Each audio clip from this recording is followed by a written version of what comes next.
I believe the term is going to be called grenaded. We've got a 2019 Ford F-150. Customer states that four-wheel drive was selected while driving, and when it went into 4x4, he said the thing about threw him through the windshield. It like lurched back and tried to like throw itself into park, and now the four-wheel drive is no longer four-wheel driving. So we're gonna get this on the rack and try to diagnose it and see what the problem may or may not be at 51,105.0 miles on the odometer. Starting the engine. Pretty good looking Ford F-150, I'll tell you that. Let's go see if the four-wheel drive system has suffered catastrophic damage or not. I'm gonna pull it in. Now, I've learned about these particular Fords that they have vacuum actuated front locking hubs, and let this guy get through. And when the vehicle is off, vacuum is removed from the hubs. It no longer has the vacuum applied to the hubs. Then the hubs will lock into 4x4. When the vehicle is on, vacuum is then applied to the hubs, and the hubs are in free spin mode. It's the opposite of the F-250s and 350s, where those hubs, when you apply vacuum, the vacuum pump will turn on and it applies vacuum, and that locks it into 4x. So it's kind of the opposite of the larger, bigger brother versions of this particular truck platform. So we're gonna get this thing on the rack, and we're gonna actuate our four-wheel drive system. We're gonna see if the front hubs have been destroyed, or if the transfer case has been destroyed, or if something else is going on. So stay tuned. This right here is gonna be a very good video. Opening the hood.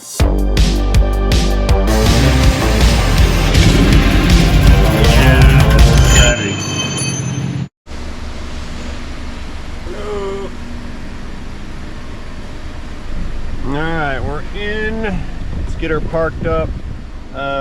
We can leave her running because I need to actuate four-wheel drive. So let's hop on out, set the rack, and we'll see if this thing's gonna work or not. Doo-doo-doo, doo-doo-doo, doo-doo-doo. Alright. Nice flat spot on the frame rails right there. Ramicus. There we go.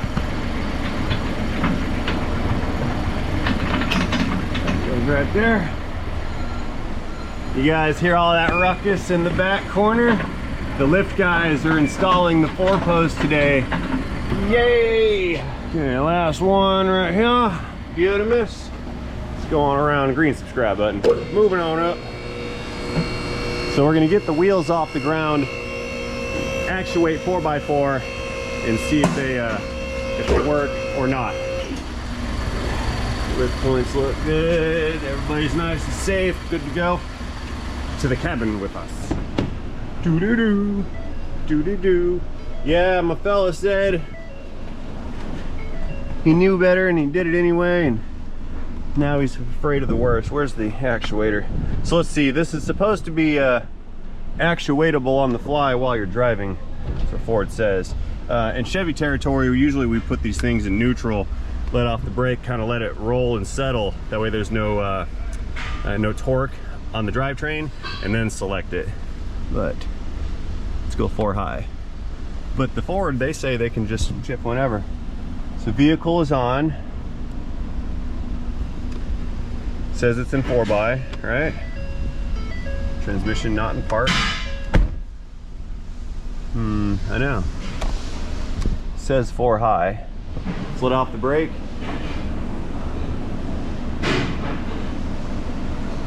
All right. Oh, we're rolling. Let's hop out and get below it and see what's going on down there. Ooh. So we're in 4 high, and the guy said it about threw him through the windshield when he selected four-wheel drive. I'm wondering if he selected low gear and it changed the ratio quite dramatically, and that's what gave him that whoa lurch forward. Okay, so we got a 3-wheel drive. Okay, so down here underneath the F-150,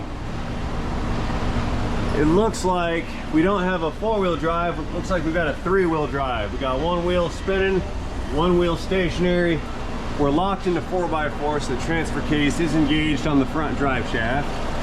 See that? This one's turning, and that one's turning. Now we're in 4 high. We're gonna check this again in 4 low, but let me reach out. I got a welding glove on, so I don't hurt myself. Just lock that diff in right here. We're still spinning. So now it's right-hand side drive. Okay, that's working. That means this front diff is working. I don't hear anything screaming in the front differential, so that thing's okay, I think. Let's stop this wheel. I feel torque. That one's going. Feels pretty good. Okay, that version is working. I don't know what that meant, talking with words. I'm gonna try to slow down this fast wheel over here and see if that driver's rear starts to spin, and it does. Okay, well, guess we're doing just fine. It appears to be working. We have a slight differential cover leak here. Hey, see that? There's a gasket in there. That's why I like to use RTV sealant. I wonder why they gave a gasket with it. Okay, well, since it's not 4 high that's the problem. That's good right there. Yeah, you're fine. Since it's not 4 high that's the problem, maybe it's 4 low. Let's let her down again. We'll click it into 4 low and then see what it does. Now, like I said, Ford says you can shift these on the fly while you're rolling. And I called my Ford buddies, Power Stroke Tech Talk with A-Rod. There's his red banner over there. And I also called up Bearded Ford Tech, my other friend. And he says that, yes, you can shift these on the fly while you're rolling. Both of them said that. Not advisable to do. It speeds above 25 miles per hour, but it can be done. I don't know if I'm cool with that or not, but I wouldn't do it. So, as per proper Chevrolet protocol, we're gonna get our foot on the brake, stop the wheels, put it in neutral, select our transfer case position, which is now 4 low. Shift has been completed, we're in 4 low. Track control is turned off, back into drive mode, off the brake, and yeah, we're 4-wheel driving, guys. I don't think we have an issue with our 4x4 system here.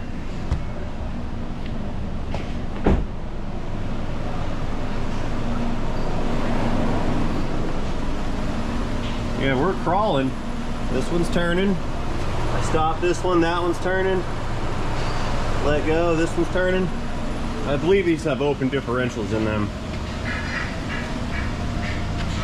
Let's go ahead and stop this one here real quick. Let's give it a lean on it. And we're turning over there. Nah, 4-wheel drive works. So here, let's test that vacuum hub actuator business. So right now it's locked in. Let me reach in here and just shut it down. So vacuum is no longer being applied to the front hubs, which means they should not be engaged.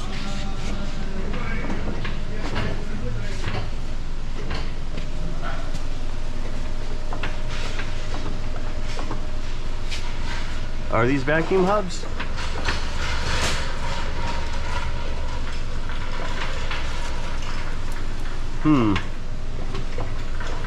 Okay. Maybe I'm operating it wrong. It is a third after all. Now let's start over. Park, start, 2-wheel drive.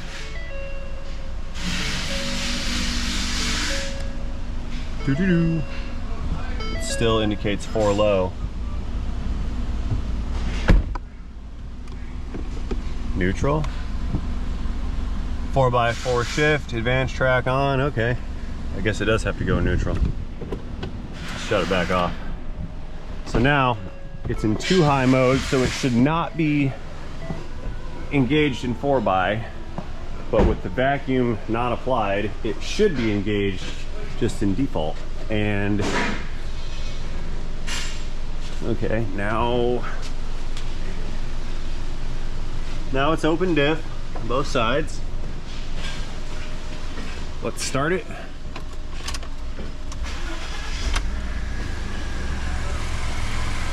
Engine running.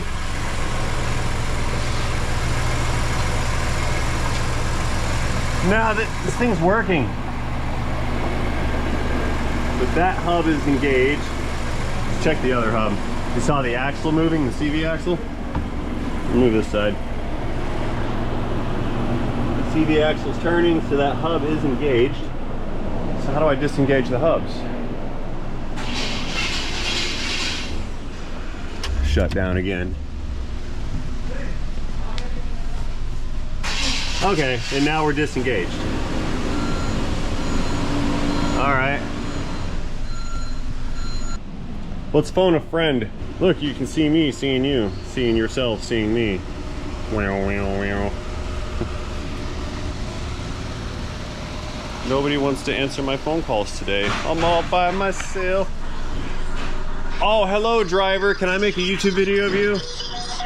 Oh, what's up, buddy? We got twin bend packs. We got twin bend packs. We do have twin bend packs. The other one's over there getting installed. Isn't it awesome? You're a goober.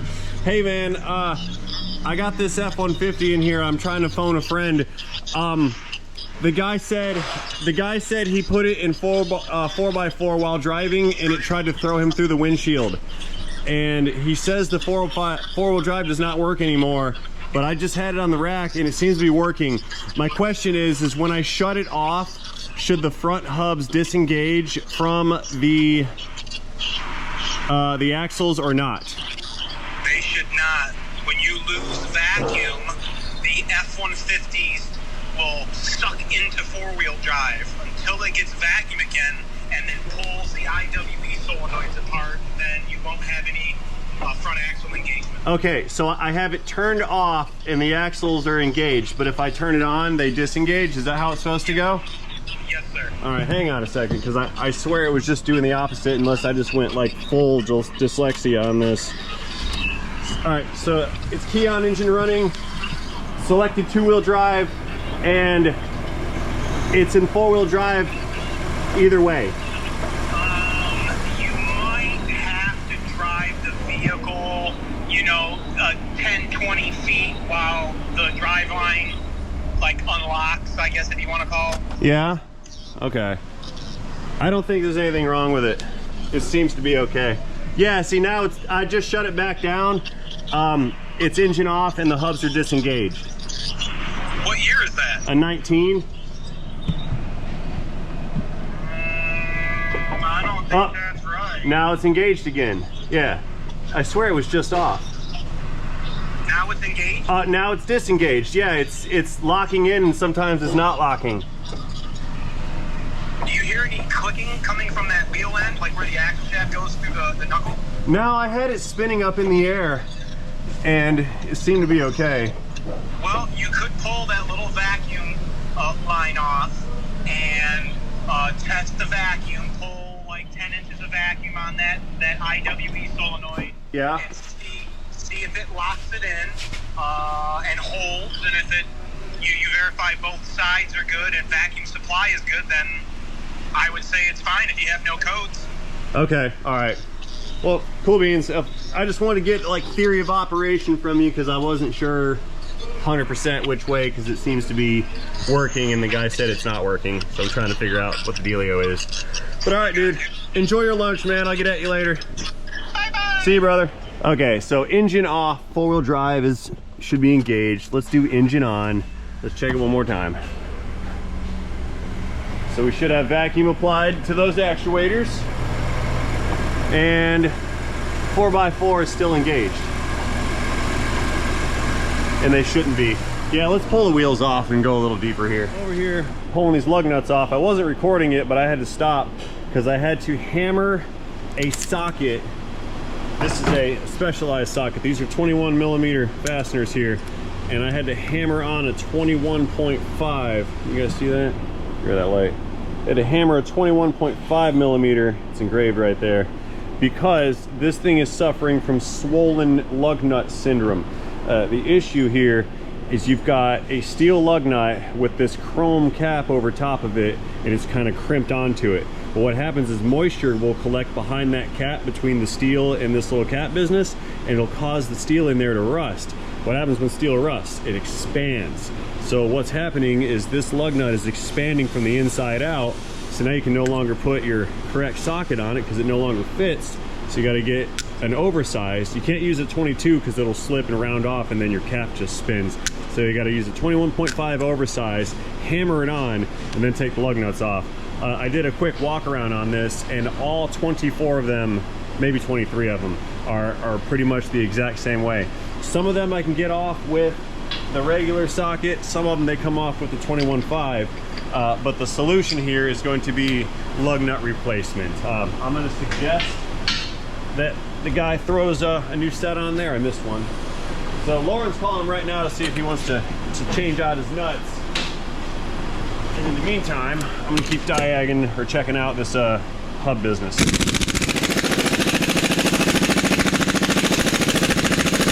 Oh goody.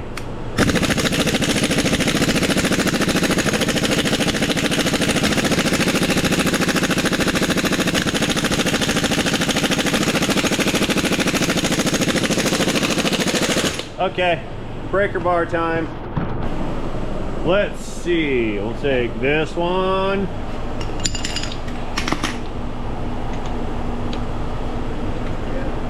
That'll do it. Definitely safe. Down. Oh, wow. Oh, standing on it. Yeah, that one's on there a little bit.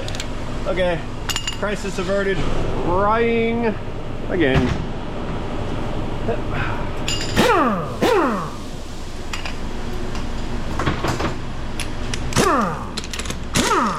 That was easy.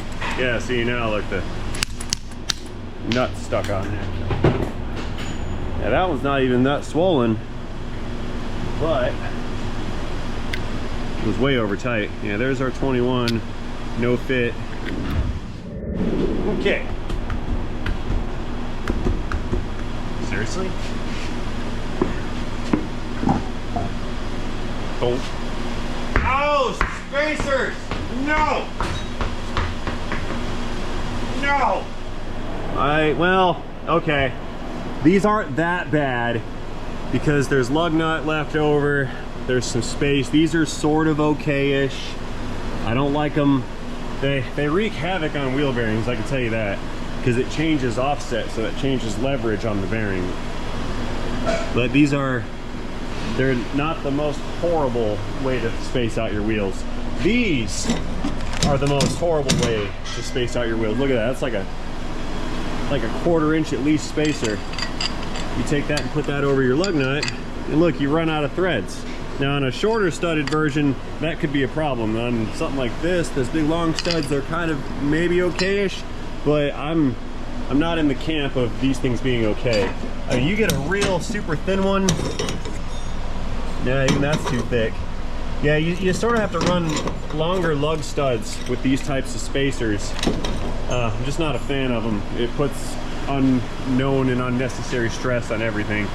Anyway, we're getting off topic. Let's refocus our focals here. What I'm looking to get a hold of is these vacuum lines right here, these two. Let's get them disconnected here. Come here.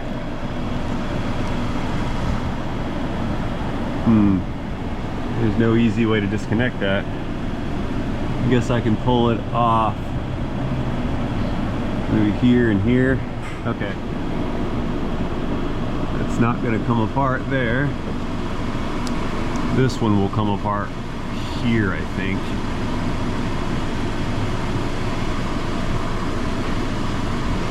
Plastic lines that I don't want to break. Okay, so I've got a vacuum pump with a gauge connected to the vacuum lines for the hub. Where you see there's no vacuum going to the hub right now. and we are locked in. See that? So we're turning here and it's wanting to engage the lock on the CV axle. See how the axle's wanting to turn here? Let me get some better leverage on it. See that? The CV axle there is turning. Okay. Now I'm going to apply vacuum to the hub, and that should release the hub. Okay. And now the hub is released. See that? We're spinning. Take the wave vacuum, and that hub should lock in. Let's give it a rotate. Yep, locked right in. So we're supposed to have vacuum from the vacuum pump, I believe, going to those hubs with the engine running, and we have no vacuum. So let's let it down and take a look. We'll follow these lines back and see if maybe the vacuum pump's not coming on. Found no codes in any of the modules. There's no transfer case codes, transmission codes, nothing like that. Because this thing should be open fronts, no locker, with the engine on in two-wheel drive. And just for some clarifications, we are still in too high. Let's select it into 4 low real quick. It says shift to neutral. Oh, I guess I was wrong about shift procedure. Customer said this was shift on the fly. I don't think it is. Meaning like while you're driving, because that says go into neutral. Maybe it's 4 high shift that will do it without going into neutral. Let's try that. Yeah. Okay, so it does go into 4 high. Let's check vacuum again. And we should not have any vacuum because it's in high range, right? Or it's in 4x, so we want those locked. Let's try it.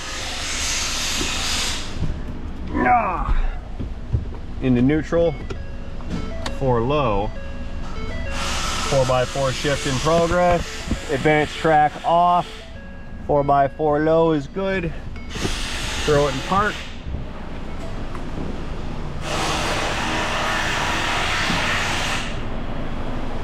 No vacuum. And it is locked in because again there's no vacuum, but I should have vacuum here when we want to select two-wheel drive, and we do not. Okay, let us popsy hood. Let's shift it into neutral. 4x4 shift in progress. Too high selected. In park, off the brake. Okay, let's find that vacuum pump or vacuum source. Where are you, Ford release handle? There you are. Hello, 2.7 liter economy boost. Here's some vacuum stuff. It's vacuum supply. Oh look, check valve. We have a check valve. And a solenoid. Yay! Okay, so this thing runs over here, plugs into this whole conglomeration. There should be manifold vacuum on this line here, so we disconnect this, we're gonna get a vacuum leak. So let's get this unplugged real quick. There's our vacuum. Building up. Now, you guys can't hear it because there's too much noise. So we're gonna measure it and you can see it visually. Look at that.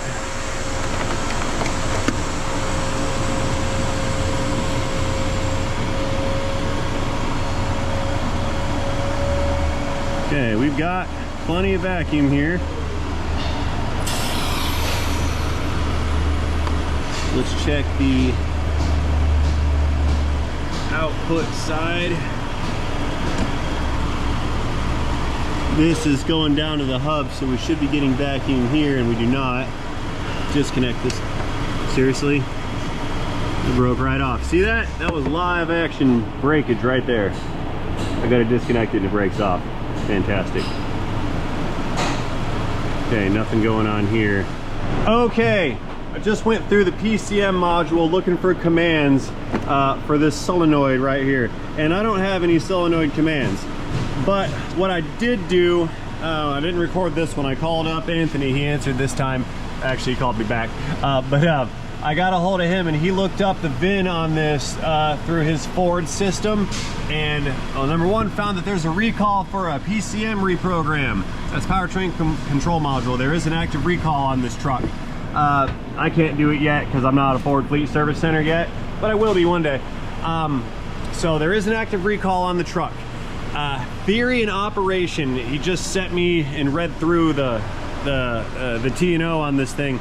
Theory and operation pretty much states that regardless of key position, four-wheel drive selector position, and any other outside influences you can come up with, these hubs will stay in four-wheel drive up to 0.5 miles after you drive, whether it's in two-wheel drive, four-wheel drive, or whatever. So when you have this selected in 2 high, it stays in 2 high mode until you start rolling, and then the ECM/PCM goes and grounds out this solenoid, which gives it vacuum, which pulls it out of lockup and then puts it into legit 2-wheel drive mode. So basically this is a checking it out and figuring out that the system is operating as designed. If my buddy, my customer, my guy here ended up putting this thing somehow in 4x4 while driving and it lurched him, I don't believe he has experienced any damage to the vehicle. And since I've also learned that this solenoid next to this check valve is controlled by the ECM, and it's due for a reprogram/recall update, there's nothing more I can do for this particular truck other than change out these swollen lug nuts. So, no pun intended, we're going to have to shift gears here, power this guy down, and we're gonna extract some lug nuts instead, because the 4x4 system is operating as designed.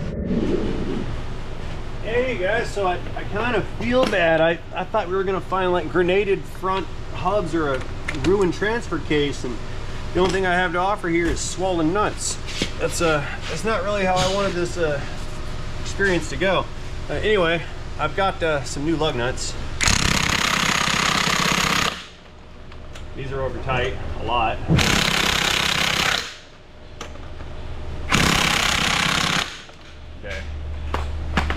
It out to the electric gun.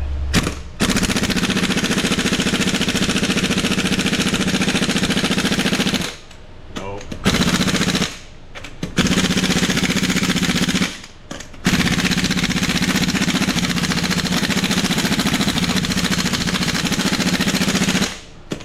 That one's super swollen. Okay. Well, let's break some stuff with the non-breaker bar. I broke all my breaker bars using them as breaker bars, so now I have to use a ratchet as a breaker bar. It's an old school snap-on ratchet. It's been around a long time. Haven't broken it yet. Now, you can see that the wheel is on the ground, but we don't have a lot of weight on it, so I can take this loose. Danger.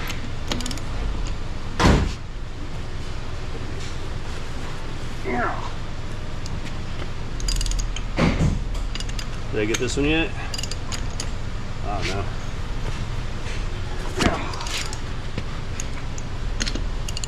I would not recommend doing this if you're not on a lift. You gotta do them one at a time. Okay.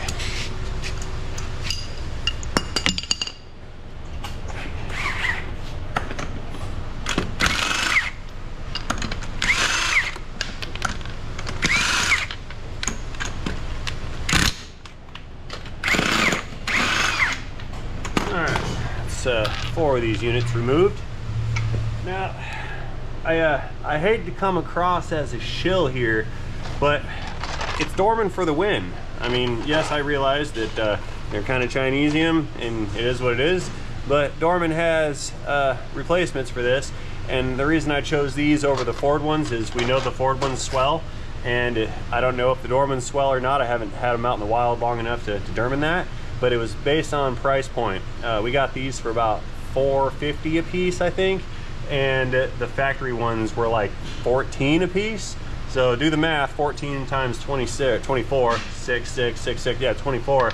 Do the math, that gets a little expensive. So I chose to not use the faulty chrome capped ones, and we just got some polished, sort of chrome looking ones at a much better price point. So we're gonna throw these guys on. These are also a 21, so I can flip my flip socket. We'll run them down. And when they're a little tight, I'll take these other two off of there. Pop and spark in. And then we'll torque wrench them. There we go. This guy off.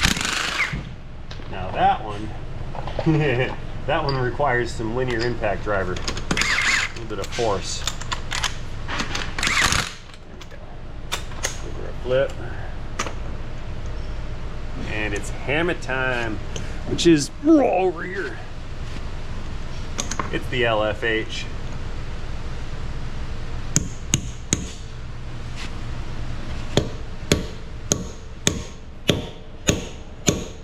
It's gonna be fun to get off later.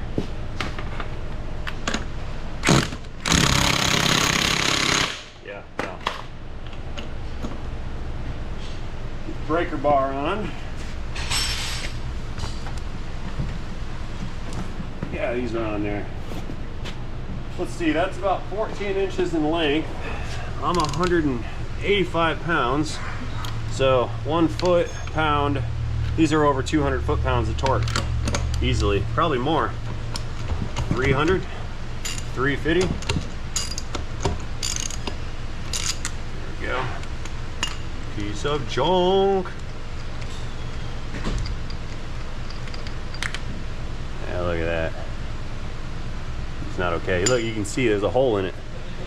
I wore holes through it. Anyway, Dorman for the win. You know, years ago, the industry used to bash Dorman because their quality was not that great. And I think they figured that out. Okay, click wrench time.